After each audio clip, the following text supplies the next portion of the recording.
Assalamualaikum warahmatullahi wabarakatuh. Minal aidin wal faizin, ibu-ibu IDB. Masya Allah, akhirnya kita bisa ketemu lagi di live IDB. Dan ya, saya tuh sebetulnya pengennya libur live, tapi kayaknya nggak juga ya. Rindu banget sama anggota IDB untuk live. Dan hari ini saya agak berbeda live-nya, bukan tentang bisnis lagi gitu, tapi pengen tentang pernikahan. Karena ternyata teman-teman, apa ya yang saya dapatkan di hari Lebaran ini bukan hanya sekedar bejubelnya permintaan maaf melalui Wapri ataupun inbox, dan saya juga belum sempat buka untuk inbox dari teman-teman, tapi juga banyak banget yang namanya curhatan terkait dengan pernikahan. Rasanya kok saya merasa penting ya kalau terkait dengan pernikahan ini juga di live kan, kemudian kita bahas tuntas.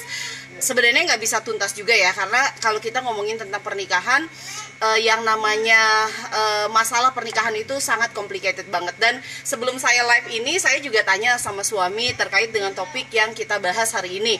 Saya bilang sama suami bahwa saya mau bukan mau live ya, tapi saya tanya sama beliau, apa sih yang membuat seorang suami itu bisa begitu merindukan dan juga membanggakan istrinya.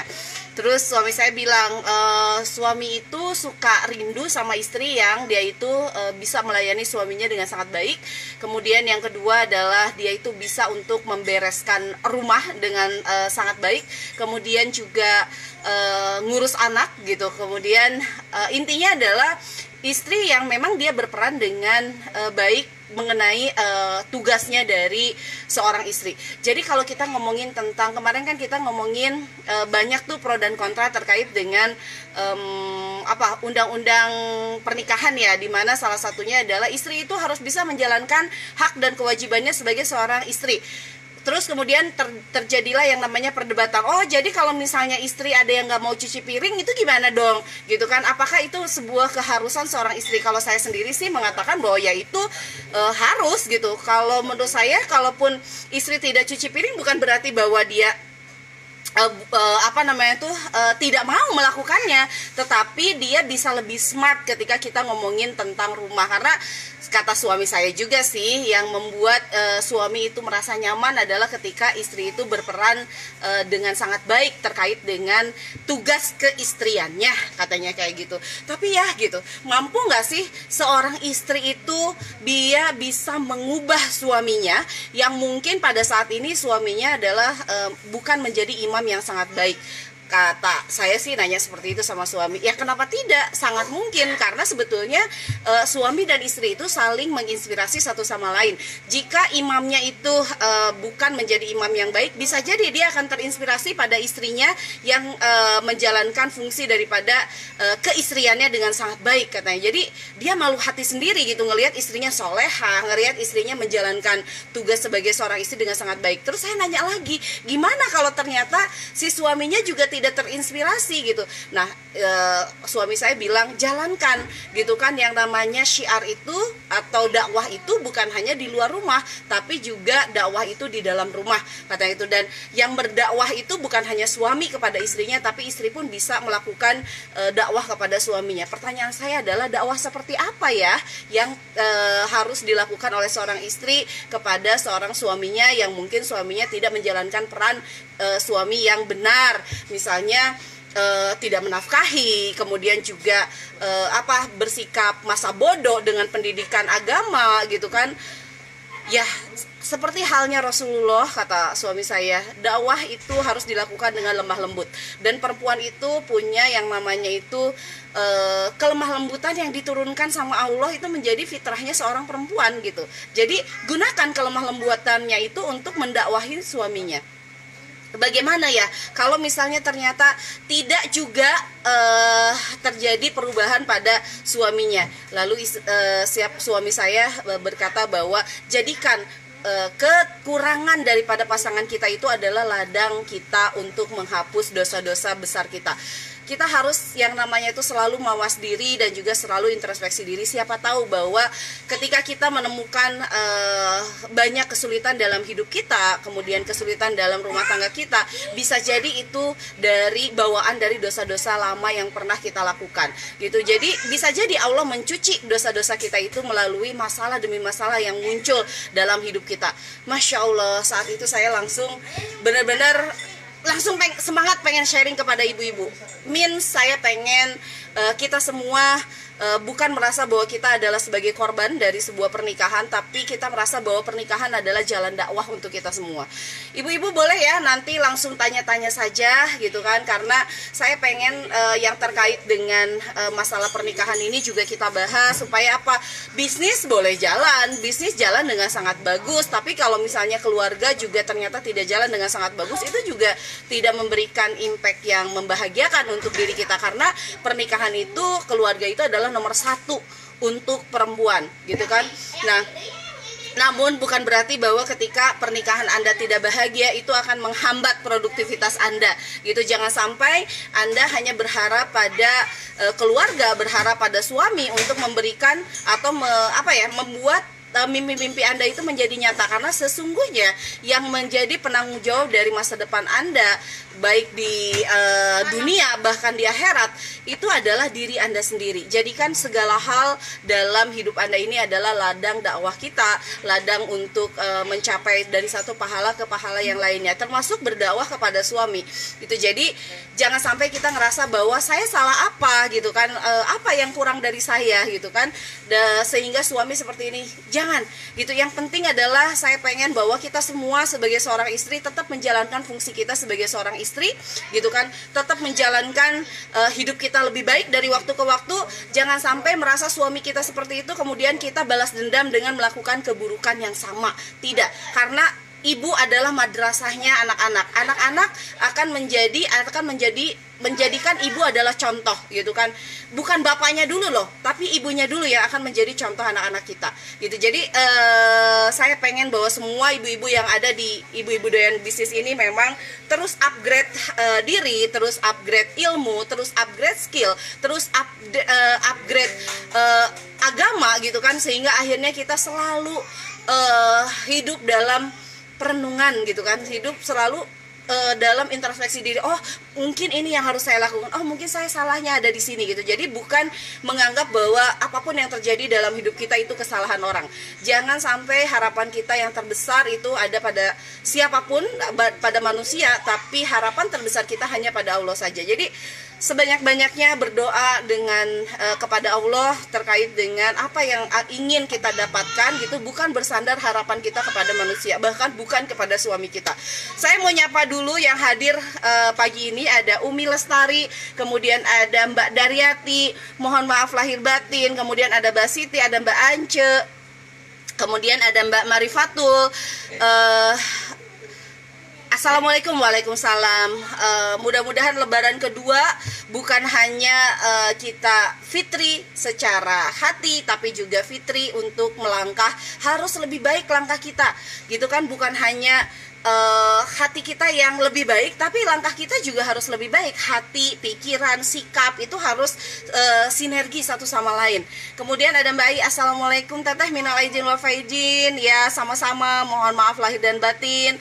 Dan Allah juga memberikan kesempatan kepada kita semua untuk selalu berkumpul walaupun hanya dengan menggunakan live Facebook seperti ini. Ini adalah sebuah kesempatan yang menurut saya tidak bisa dilakukan semua orang gitu, karena mungkin ada yang dia itu tidak bisa ikutin live karena nggak ada pulsa, kemudian juga tidak punya kesempatan. Pulsanya ada tapi tidak diberikan kesempatan oleh Allah untuk bertemu seperti ini gitu kan. Jadi saya pun alhamdulillah selalu merasa bersyukur setiap hari, masya Allah bisa muncul di sini, setiap hari bisa hadir bersama teman-teman, atau untuk teman-teman yang pasti adalah IDB adalah grup, dimana grup yang menjadi lumbung persatuan para perempuan dalam segala hal. Saya tidak akan hanya bicara tentang bisnis saat ini, saya ingin bicara tentang banyak hal yang pasti adalah teman-teman ketika buka IDB, teman-teman akan merasa saya punya teman, saya punya sahabat baik gitu kan. Kemudian saya mau sapa juga ada Mbak Marifatul, ada Mbak Fitri Susilowati, ada Mbak Maya, ada Mbak Heni, ada Mbak Rini,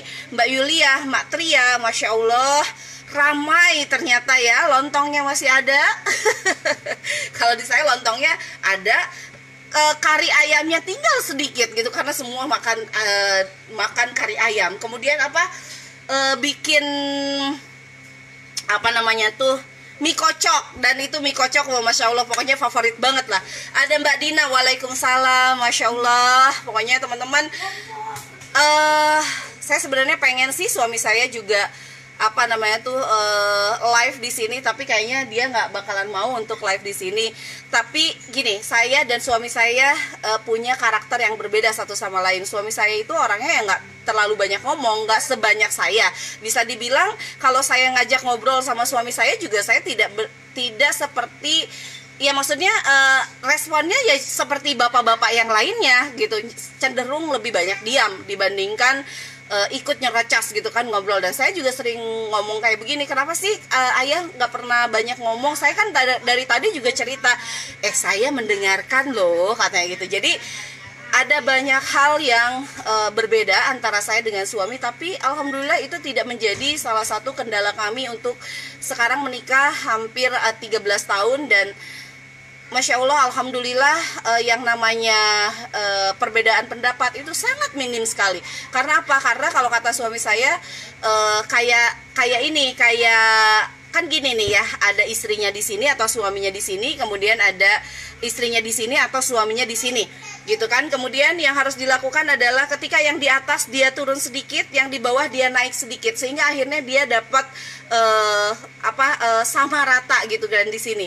Nah, jadi yang namanya suami istri ya itulah pilihan kita teman-teman gitu. Ketika teman-teman mengatakan ya saya akan menikah dengan Anda, dan pada saat itu hak dan tanggung jawab kita sebagai seorang istri sudah ada di sana gitu, dan hak dan tanggung jawab sebagai suami juga sudah ada di sana. Maka sebetulnya perannya sebetulnya ya itu aja, hak dan kewajiban kita sebagai istri apa, hak dan kewajiban kita Anda sebagai suami itu apa gitu. Hanya tinggal disatukan dalam satu hubungan yang namanya rumah tangga.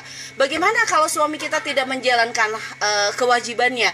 Jalankan saja dulu hak dan kewajiban kita sebagai istri. Jangan sampai ketika kita tidak mendapatkan hak daripada suami kita, kemudian kita balas dendam untuk tidak memberikan hak suami dari kita gitu. Karena yang harus dilakukan oleh pasangan suami istri, siapa duluan yang kemudian akan legowo duluan gitu. Karena kalau kita ngomongin menunggu pasangan kita untuk lebih legowo, saya rasa sulit ya. Tapi yang bisa dilakukan oleh kita sebagai istri gitu adalah kita menyiapkan maklum sebesar-besarnya. Ketika suami kita memiliki begitu banyak kekurangan, maka jangan jadikan kekurangan itu adalah senjata kita untuk melakukan keburukan-keburukan di mata suami kita. Saya itu memang sudah banyak kesedih gitu ya, sakit hati sama suami saya gitu kan. Apa yang harus saya lakukan? Yang harus dilakukan pertama kali adalah introspeksi diri gitu. Jadi jangan-jangan kita dulu kayak begini ya, jangan-jangan ada yang salah dengan kita, dan anggaplah bahwa segala yang terjadi dalam rumah tangga kita dan menyakiti kita itu adalah salah satu cara Allah untuk mencuci dosa-dosa kita di masa lalu. Itu mudah-mudahan Allah menjadikan kita itu adalah orang-orang yang dicintai surga gitu dengan kesabaran kita. Karena kata suami saya sih, yang pertama sabar itu adalah tanpa batas. Jadi nggak ada yang namanya itu saya tuh udah sabar banget gitu, tapi kan sabar ada batasnya. Nggak ada katanya yang namanya sabar itu, tidak ada batasnya. Makanya luar biasa banget sebenarnya untuk orang-orang yang sabar itu, Allah sudah menyiapkan surga yang luar biasa juga untuk mereka. Saya mau menyapa lagi di sini ada Mbak Rika, Mbak Kania, ada Mbak Khadijah, ada Mbak Salima, ada Mbak Umu Musa, ada Mbak Emai, ada Mbak Yulia, ada Mbak Umu Musa. Saya tuh kadang-kadang juga sering sekali merasa sedih gitu ketika ada teman-teman sharing terkait dengan rumah tangganya seperti apa.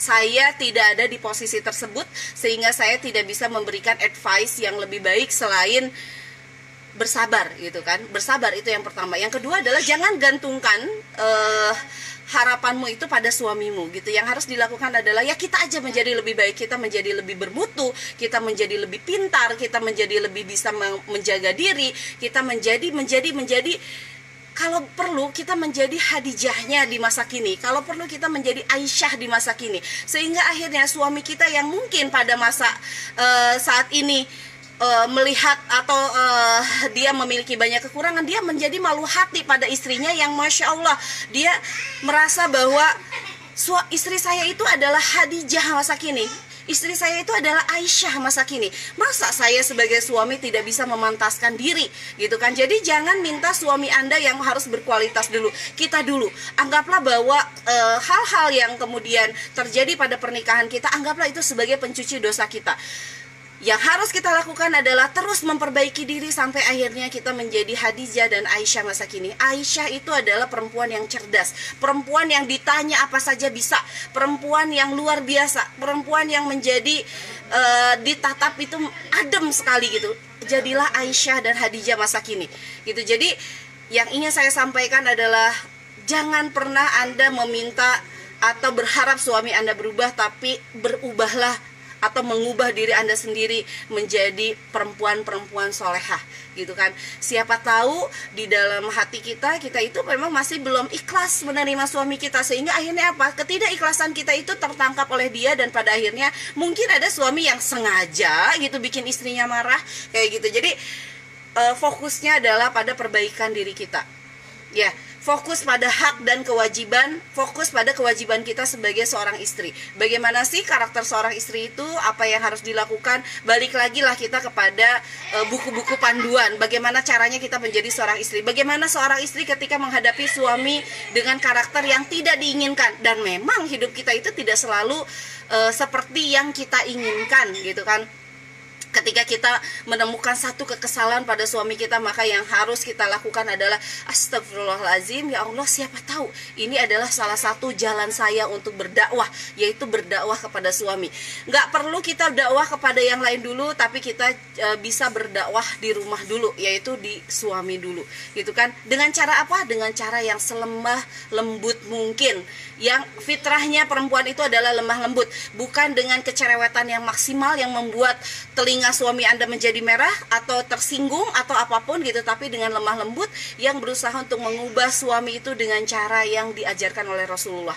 Bahkan Rasulullah sendiri menghadapi musuh-musuhnya adalah dengan hati yang lembut, dengan sikap yang lemah lembut. Jadi kita harus meniru kepada Rasulullah kita. Siapa lagi yang akan kita tiru selain Rasul kita gitu. Dan termasuk dalam artian menjalankan pernikahan gitu. Bagaimana sih Rasulullah itu menjalankan pernikahan, seperti apa, menerima setiap kelebihan dan kekurangan dari pasangan, dan pada akhirnya yang terjadi adalah kita selalu hidup dipenuhi dengan rasa syukur. Ketika mungkin kita sedang menghadapi yang namanya itu kesalahan pada suami, syukuri suami masih sehat loh. Banyak istri yang kemudian merasa lebih repot karena apa? Suami sakit-sakitan gitu kan. Nah, syukuri apa yang dimiliki oleh suami Anda, sehingga Anda tidak jatuh kepada kufur gitu kan, tidak jatuh kepada tidak bersyukur, padahal suami yang Anda miliki saat ini adalah orang yang Anda cintai dan kemudian Anda mau untuk menikah dengannya. Maka sepanjang hidup Anda, insya Allah kemudian adalah mati dan hidup sedunia sesurga bersama-sama. Makanya itu yang saya bilang saling dakwah. Dan apa yang saya sampaikan ini merupakan advice yang diberikan oleh suami saya. Sebelum saya share kepada teman-teman, saya juga konsultasi dulu dengan suami, karena saya harus tanya, bagaimana sih seorang suami yang, ya suami saya mungkin juga punya karakter yang sama dengan suami Anda, punya ego yang sama, punya mungkin punya sikap yang sama, tetapi bagaimana cara seorang suami itu melihat bagaimana sih ketika dia melakukan kesalahan, apa yang harus dilakukan oleh istrinya. Ternyata ya salah satunya adalah menegur dengan cara yang baik gitu, karena setiap orang itu tidak pernah lepas dari yang namanya khilaf. Saya mau sapa yang lain. Ada Mbak Cici, ada Mbak Iis, kemudian ada Mbak Uswah, ada Teh Wawang, ada Mbak Iza, ada Mbak Astri, ada Mbak Siti, ada Mbak Dini, dan ada Umu Zahira. Masya Allah, semuanya mengucapkan mohon maaf lahir dan batin. Saya juga sama, siapa tahu saya saat berbicara seperti ini juga ada yang salah gitu kan. Kemudian saya saat berbicara seperti ini juga ada yang menyinggung gitu. Tapi insya Allah teman-teman, apa yang saya lakukan di IDB itu mudah-mudahan bisa memberikan manfaat seluas-luasnya. Kemudian ini ada Mbak Iza, bener teh, selalu introspeksi, tidak hanya mencari kekurangan suami. Insya Allah keikhlasan istri adalah surga untuk keluarganya. Bismillah, masih belajar. Dan pastinya tidak mudah untuk bisa ikhlas dan juga sabar teman-teman. Jadi jangan bilang bahwa ikhlas dan sabar itu mudah. Makanya kalau ikhlas dan sabar itu mudah, mungkin hadiahnya bukan surga gitu. Hadiahnya mungkin dompet gitu kan. Hadiahnya mungkin adalah tas atau baju gitu kan. Nah, jadi yang harus dilakukan oleh teman-teman adalah memaklumi bahwa ikhlas dan sabar itu adalah bukan sesuatu yang mudah gitu. Maka yang harus dilakukan adalah berlatih supaya bisa. Kemudian gimana kalau kurang tanggung jawab? Sama gini, kalau saya sering bilang hisab setiap orang itu ada pada Allah gitu. Maka yang harus kita lakukan adalah biarkan suami dihisab oleh Allah aja. Peran kita sebagai istri adalah menjalankan kewajiban kita sebagai istri dan juga mendakwahi suami dengan cara yang benar gitu, dengan cara yang bijak. Jangan sampai kita mendakwahi suami seolah-olah bahwa kita sendiri juga tidak pernah punya salah sebagai seorang istri gitu. Ketika kita rasa memiliki ketidakpekaan dalam tanggung jawab, misalnya tidak memberi nafkah, kemudian juga dia tidak memberikan kasih sayang yang cukup kepada keluarga, kepada istrinya, dakwahi dia dengan cara yang lemah lembut gitu kan. Ayah gitu, ayah ngerasa nggak sih gitu kan, kalau saya sih ngerasanya kayak begini gitu, tapi dengan kata-kata yang selembut mungkin Mbak Usi gitu kan, bukan memojokkan dia gitu. Karena bisa jadi teman-teman, ada suami-suami yang ketika misalnya nih dalam saat ini dia di PHK, kemudian dia seolah-olah tidak mau peduli dengan yang namanya tanggung jawab secara nafkah.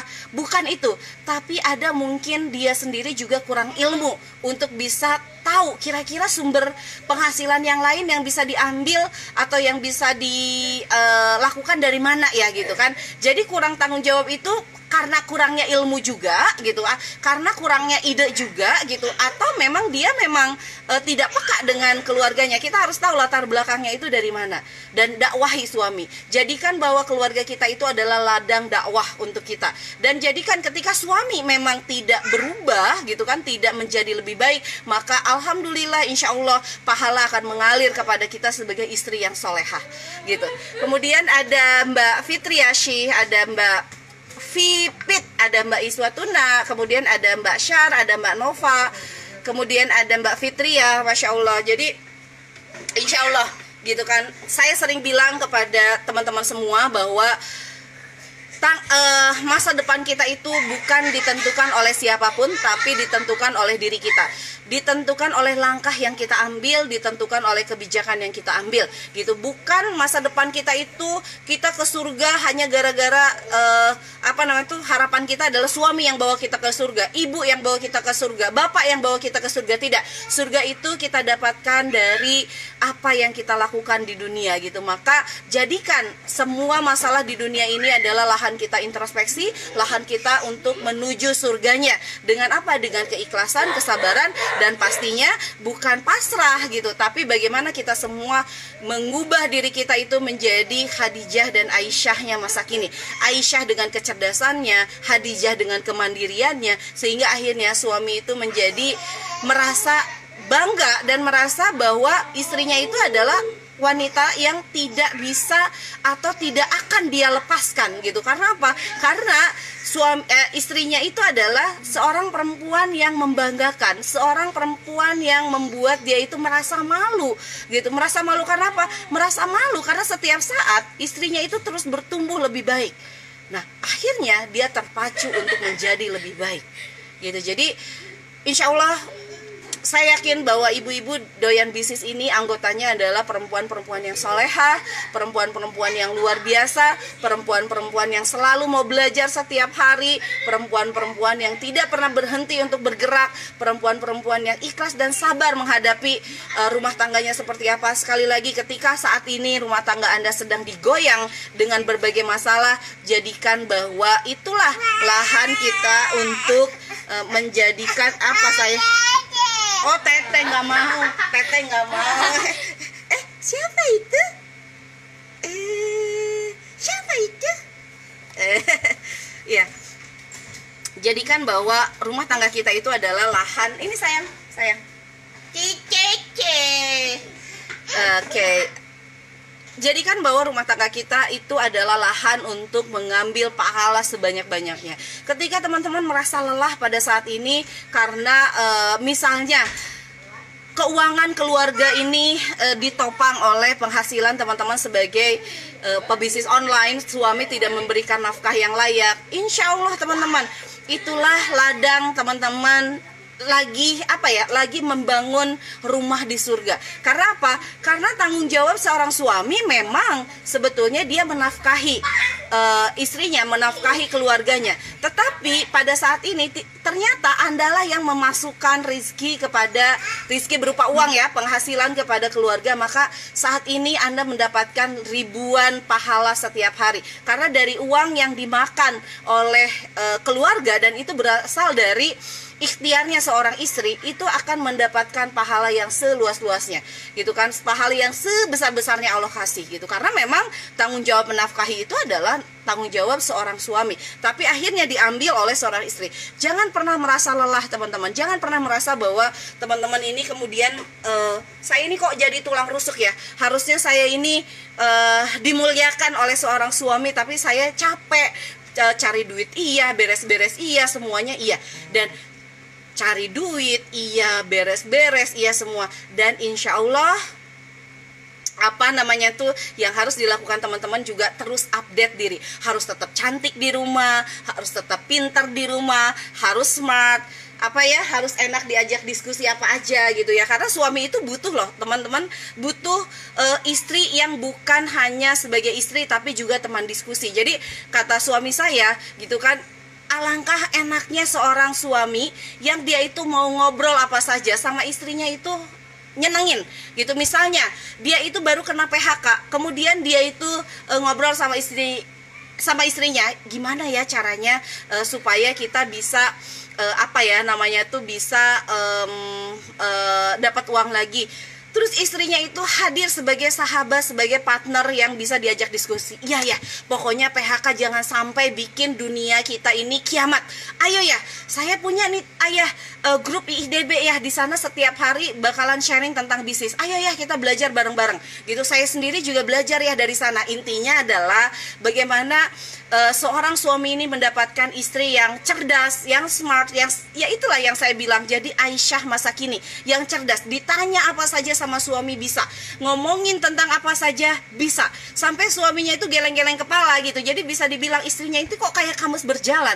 Nah itu adalah kebanggaan. Bisa jadi suaminya tidak ngomong atau tidak memuji Anda di depan Anda, tapi mungkin dia akan sharing kepada temannya bahwa saya itu senang banget kalau di rumah. Karena apa? Saya bisa ngobrol apa aja sama istri saya. Jadi bisa jadi teman-teman, ketika suami Anda sekarang edik dengan yang namanya handphone, bisa jadi karena teman-teman di sini belum asik menjadi teman diskusinya. Sehingga akhirnya apa? Akhirnya dia lari kepada handphone karena merasa bahwa handphone lebih baik dibandingkan ngobrol sama istrinya yang ditanya apa saja nggak bisa. Gitu, makanya penting banget untuk perempuan itu untuk suka baca, untuk belajar, untuk cari ilmu di mana saja, dan itu bisa didiskusikan dengan suami. Mbak Usi, suaminya iya suami yang tidak peka untuk mengambil tanggung jawab di dalam keluarga bukan berarti bisa sama kita dimaki-maki, kemudian bisa kita intinya kita salah-salahin, enggak gitu. Karena tetap dia itu adalah imamnya kita, maka dakwahi suami kita dengan cara yang bijak gitu. Iya sayang, mau apa? Oh, jalan aja, jalan. Enggak, sama teteh jalan-jalan aja teh.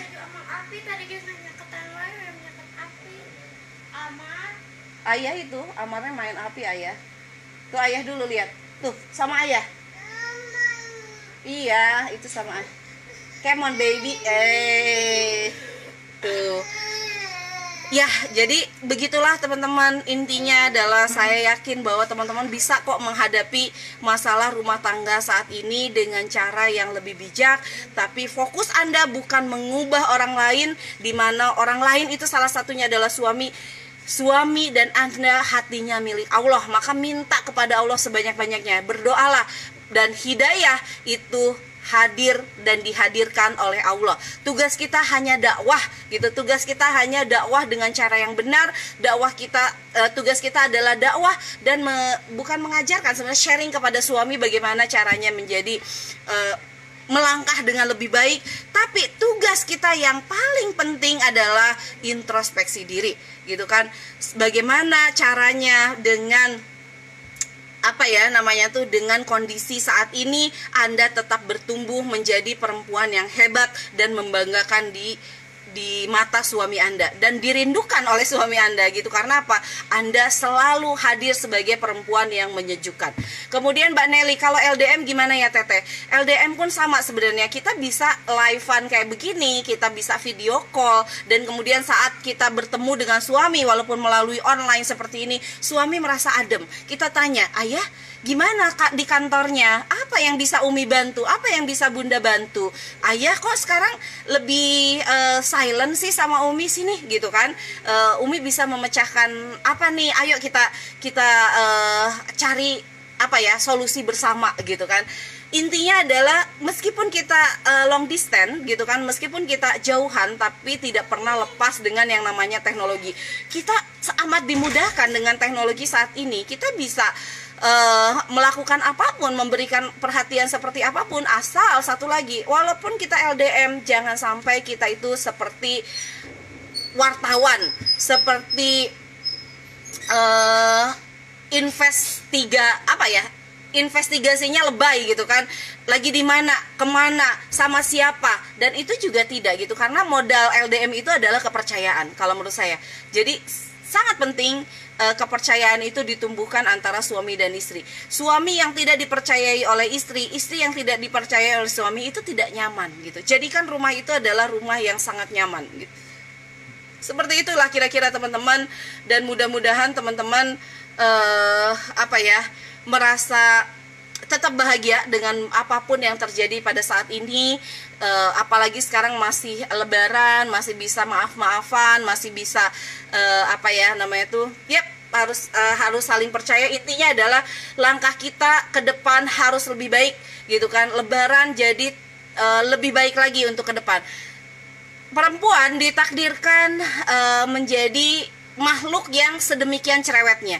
Dia harus mengeluarkan kata-kata sampai puluhan ribu kata setiap hari. Laki-laki seperempatnya dibandingkan perempuan. Tapi jadikan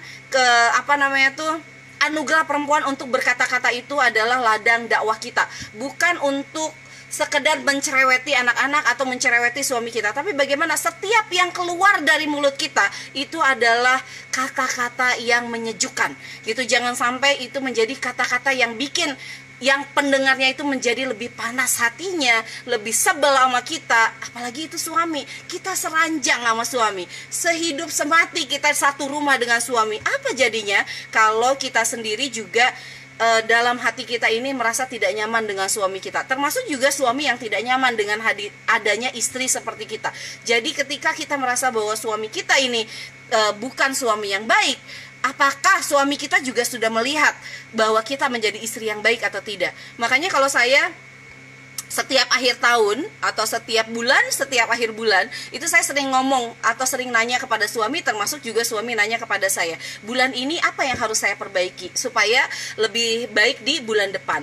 Apalagi kalau sudah akhir tahun gitu, kita punya resolusi bersama pasangan gitu. Jadi apa yang harus diperbaiki, kemudian langkah kita ke depan seperti apa. Tapi kita nggak baperan kalau sudah dikasih yang namanya kritik dan saran dari pasangan, ya kita ya aja gitu. Karena apa? Karena yang melihat itu adalah pasangannya kita. Masya Allah banget teman-teman. Dan ini pastinya tidak mudah gitu kan. Ini tidak mudah, menjalankan pernikahan itu tidak mudah. Karena apa? Karena kita itu punya gini, dalam pernikahan itu, pernikahan adalah sesuatu yang baik. Dalam sesuatu yang baik itu selalu ada pasukan yang tidak baik. Pasukan tidak baiknya itu apa? Setan, gitu. Karena ketika kita sedang merasa kesal sama suami kita, setan itu datang kepada kita, ngipas-ngipasin, gitu kan. Udahlah, kamu bilang cerai aja. Udahlah, kamu ini aja. Udahlah, yang kayak begitu mah kamu bisa kok mandiri. Udahlah. Siapa yang membisikkan itu? Tidak lain adalah setan, gitu. Allah membenci yang namanya perceraian, gitu kan. Tapi kalaupun itu harus terjadi, boleh gitu.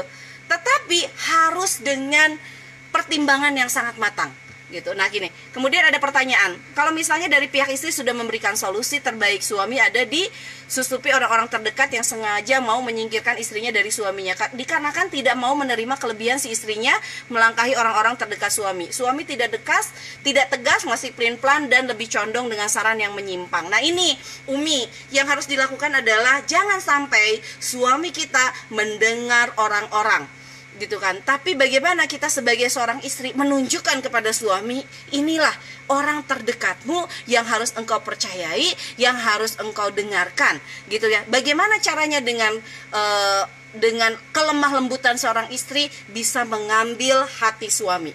Kalau suami masih bisa terambil hatinya oleh orang lain, berarti kita belum cukup untuk bisa membuat suami bangga dan percaya kepada kita, gitu kan. Jadi orang-orang yang terdekat yang mau menyingkirkan istrinya, kalau Umi sudah tahu orangnya seperti apa, boleh loh ditabayunkan, gitu, dengan cara yang lebih baik pastinya. Saya sendiri seperti itu, saya termasuk orang yang berani untuk mentabayunkan. Ketika memang itu real, saya dengarkan, kemudian itu real, apa yang disampaikan itu tidak benar, saya datangi orangnya, kemudian saya kenapa?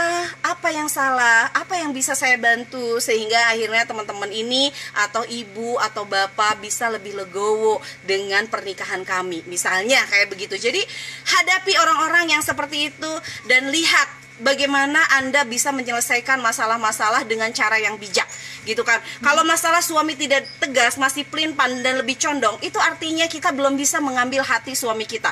Minta sama Allah hatinya, gitu kan. Minta sama Allah gimana caranya bahwa suami ini hatinya hanya untuk kita. Tapi dengan apa caranya? Ya salah satunya adalah dengan melakukan pendekatan yang sangat baik, gitu kan. Jadi doa itu penting, ikhtiar juga sangat penting, gitu kan. Jadi kalau suami tidak tegas, masih pelin-pelan, gimana caranya kita sebagai istri mendakwahi? Bagaimana sih peran seorang suami itu? Ketegasannya dibutuhkan, kemudian juga lebih condong kepada istrinya. Dan buktikan bahwa kita adalah istri yang Khadijah saat ini, kita adalah Aisyah saat ini, yang pantas untuk diperjuangkan oleh dia.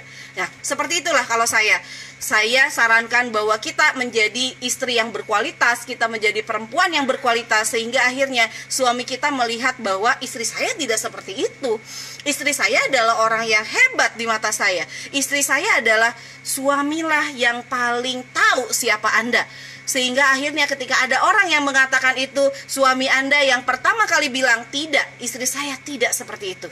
Gitu. Jadi kalau ada yang ketidaktegasan atau masih pelin-pelan atau lebih condong kepada orang lain, maka yang harus Anda lakukan adalah dekati suami Anda, doa kepada Allah bahwa hatinya itu adalah milik Allah, dan kemudian suami yang tidak tegas, masih pelin-pelan dan lebih condong, dia masih percaya kepada orang, dan kita belum berkualitas itu di mata mereka atau di mata suami kita.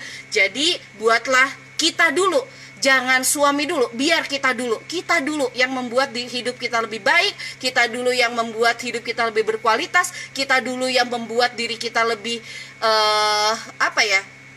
lebih dicintai Allah, kita dulu yang kemudian harus lebih, yaitu apa sayang? Dompet siapa? Dede. Sebentar ya. Dompet Dede di mana? Ini enggak?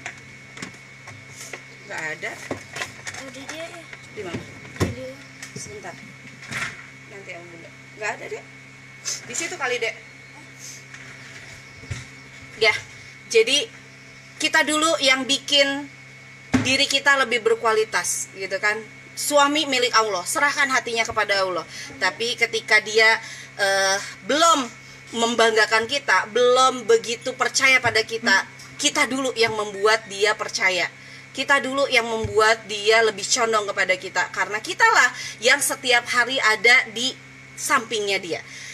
Gitu. Jadi kita dulu, bukan suami dulu, kita dulu banyak baca, banyak bergaul dengan orang-orang yang positif, banyak berdoa, banyak sedekah, banyak, sehingga akhirnya suami kita merasa bahwa ini istri yang saya rindukan, ini istri yang sebetulnya saya impikan, ini istri yang saya banggakan, ini istri yang akan menemani saya ke surga.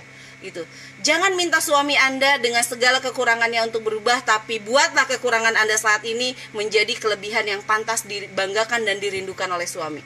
Seperti itu. Saya mau sapa lagi. Di sini ada Mbak Amerini, ada Mbak Fani, kemudian ada Mbak Fajar, ada Mbak Asih, ada Mbak Rina, ada Mbak Nia, kemudian ada Mbak Nelly, ada Mbak Nyoman, kemudian ada Mbak Usi, udah ya, Mbak Rida, Mbak Nelly, Mbak Niki, Mbak Afifah, Mbak Nurina, kemudian Mbak Erna, kemudian ada Mbak Fajar. Bagaimana teh kalau suami itu lebih membela istrinya daripada ibunya yang suka menyudutkan sang istri? Apa yang harus dilakukan sang istri? Maksudnya gimana? Suami lebih membela istrinya daripada ibunya yang suka menyudutkan sang istri. Teman-teman, percayalah bahwa suami Anda itu adalah anak ibunya sampai kapanpun juga. Ya, ketika dia menikah dengan Anda, orang atau perempuan pertama yang harus dikawal atau dibela tetap adalah ibunya, gitu kan. Jadi saya sendiri waktu menikah dengan suami saya awalnya cemburu. Karena apa? Karena suami saya itu begitu membela ibunya dibandingkan saya. Bukan membela ya, karena memang tidak ada masalah, tapi sedikit-sedikit ayah mau ke mama dulu ya, mama lagi butuh ini, lagi butuh.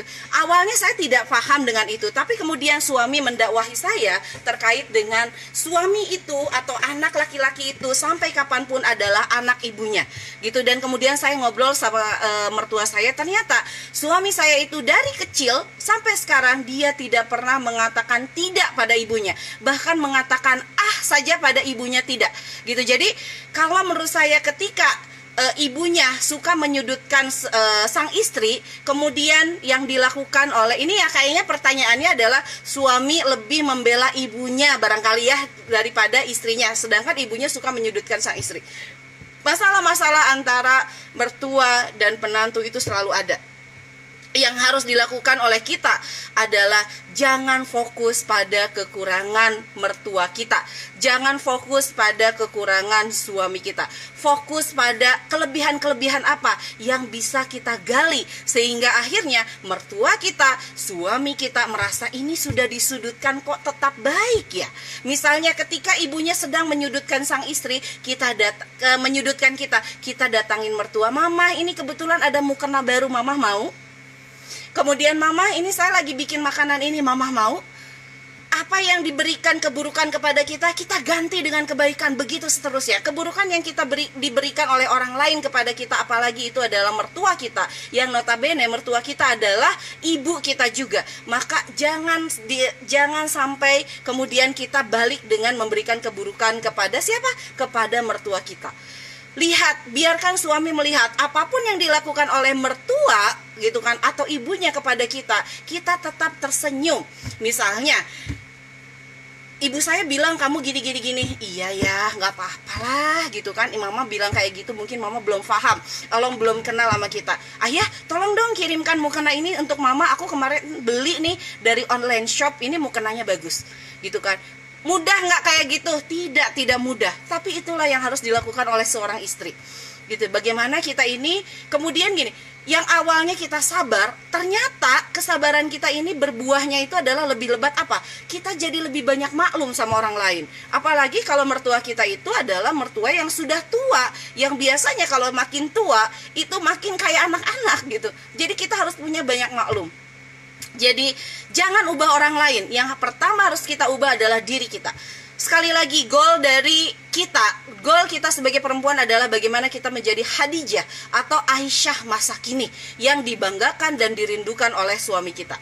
Kemudian Teh, kalau kita upgrade ilmu di handphone, sedang suami nyuruh membatasi penggunaan handphone, bagaimana caranya? Ingat teman-teman, ini juga banyak terjadi.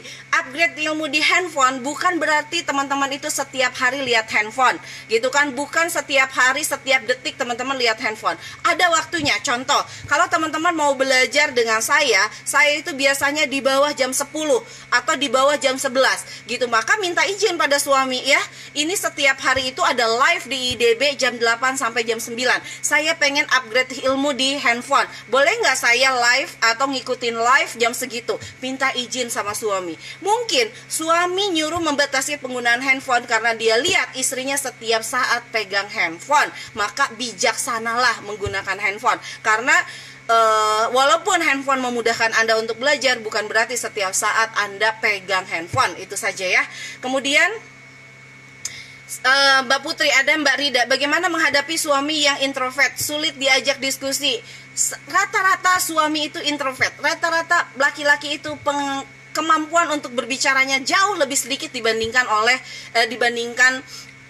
perempuan, gitu. Ketika orang introvert, dia hanya mau berbicara kepada mereka yang membuat dia nyaman. Siapa tahu Mbak Rida saat ini mungkin masih belum nyaman atau merasa gini, suami itu punya masalah.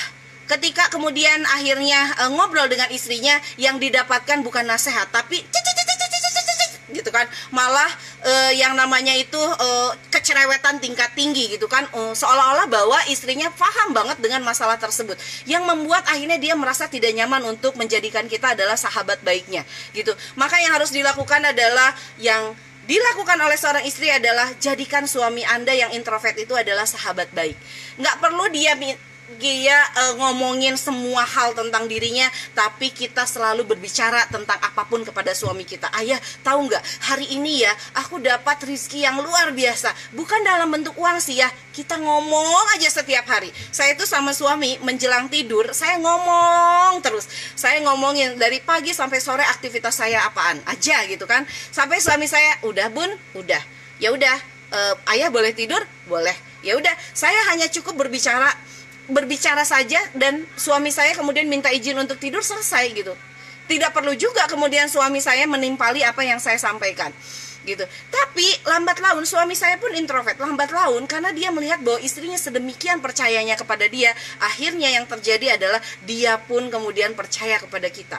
Dia ngomong apa saja kepada kita, yaitu jadilah kita sahabat baik untuk suami kita. Kemudian Umi, ikhtiar sudah dilakukan, sang istri mempunyai pekerjaan kantoran yang lebih lumayan dari suami, orang-orang terdekat. Karena tidak ada aktivitas di luar rumah, jadi keseharian suka usil dengan sang istri. Sementara sang istri setelah mencari klarifikasi dengan orang terdekat sikapnya tetap tidak berubah. Sang istri tidak pernah mau memperpanjang ketidaksukaan orang terdekat, lebih fokus ke pekerjaan dan keluarga kecilnya. Itu sudah bagus kok Umi.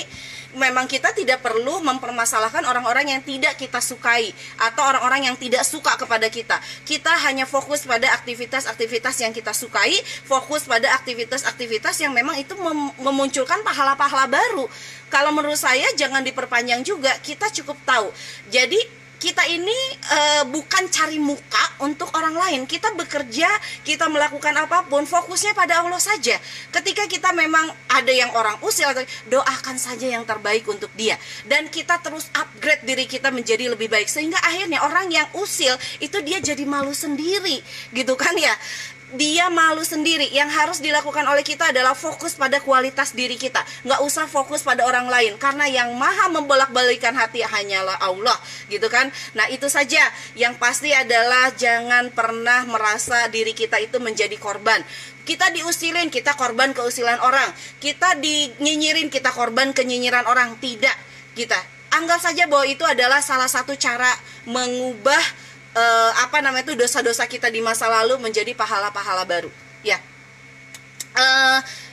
Ada lagi di sini Mbak Dahria, kemudian ada Mbak Ratnas, ada Mbak Diana, Mbak Siska, kemudian Mbak Razita. Ya, mohon maaf lahir batin, sama-sama saya juga mohon maaf lahir batin, dan saya merasa bahwa butuh sekali untuk sharing terkait dengan dunia pernikahan saat ini, karena di era pandemi ini perceraian meningkat tajam, bukan hanya di Indonesia tapi juga di negara-negara yang lainnya. insya Allah Indonesia sebenarnya sangat mungkin bisa menekan perceraian. Karena apa? Indonesia ini adalah punya apa ya, bisa dibilang itu adalah sebagian besar adalah pemilik agamanya itu adalah agama Islam. Dan dalam Islam itu sebetulnya ketika kita memiliki masalah, landasannya adalah Al-Quran. Itu aja, ketika Anda punya masalah di dalam keluarga, landasannya adalah Al-Quran. Buka lagi Al-Quran, buka lagi Al-Quran gitu kan. Insya Allah ketika Anda kembalikan semua masalah sama Allah, Allah akan berikan solusi yang lainnya. Kemudian di sini ada lagi Mbak Istiana. Teh, gimana menghilangkan rasa kecewa pada suami karena kita sudah mengorbankan segalanya seperti karir, tapi pada saat kita ingin mengembangkan diri dan maju di bisnis, dia tidak mendukung, bahkan cenderung tidak suka. Sementara apapun yang saya inginkan sepertinya tidak penting buat dia. Dia selalu mengutamakan anak-anak. Ya Allah, suami yang mengutamakan anak-anak itu Masya Allah luar biasa. Ada suami yang tidak, dia tidak cuek sama anak-anak. Ini harus disyukuri loh. Suami yang begitu dia itu mengutamakan anak-anak kita, beruntung Mbak Istiana. Dan kenapa kita harus harus kecewa pada suami, dan kenapa kita harus merasa mengorbankan segalanya seperti karir dan pendidikan? Kenapa? Nah, perasaan-perasaan seperti itu hanya menghambat yang namanya kebahagiaan kita. Qadarullah. Ketika kita menikah, sebetulnya kita sudah harus faham dan maklum bahwa apapun yang kita lakukan pada saat pernikahan itu harus atas izin suami. Mau kita sudah S2, S3, atau kita sudah berkarir di dunia di dunia bisnis yang luar biasa sampai. Kenapa? Itu bukan mengorbankan segalanya sebetulnya. Bukan mengorbankan karir dan pendidikan. Enyahkan itu dari pikiran kita. Karena apa? Karena istri punya hak dan kewajiban tersendiri ketika memasuki sebuah pernikahan, gitu kan. Nah, ketika kita ingin mengembangkan diri dan maju di bisnis online, dia tidak mendukung, bahkan cenderung tidak suka. Nah, ini yang harus dikomunikasikan dengan suami. Bisa jadi bukan tidak mendukung, bukan tidak suka, tapi tidak mengerti. Bisa jadi. Jadi yang harus dilakukan adalah berdakwahlah tentang seputar dunia online itu seperti apa, gitu kan. Apapun yang saya inginkan sepertinya tidak penting buat dia. Dia selalu mengutamakan anak-anak. Masya Allah, mengutamakan anak-anak itu adalah suami yang baik. Suami, apa yang kita inginkan? Bukankah yang kita inginkan sebagai seorang ibu adalah anak-anak terservis dengan sangat baik oleh orang tuanya atau oleh bapaknya, gitu? Betul nggak? Jadi bersyukurlah lebih banyak. Ini ada suami yang mengutamakan kebutuhan anak-anak. Ya, berarti artinya kita sudah lepas dari tanggung jawab itu, semua sudah diservis oleh ayahnya. Bersyukurlah. Ya, hanya saja kalau saya melihat ini lebih kepada egoisme sendiri, bahwa merasa tidak didukung, merasa tidak disukai, merasa sudah berkorban, dan merasa seperti itu membuat Anda tidak bahagia, gitu kan. Jadi berbahagialah dengan hak dan tanggung jawab sebagai seorang istri. Berbahagialah dengan rasa-rasa syukur yang Anda terus suburkan dibandingkan Anda fokus pada kekurangan dari pasangan kita. Kemudian ada Mbak Ria, kemudian ada Mbak Herlina, ada Siska. Saya belajar dari Teteh, belajar tetap menghormati suami apapun kondisinya.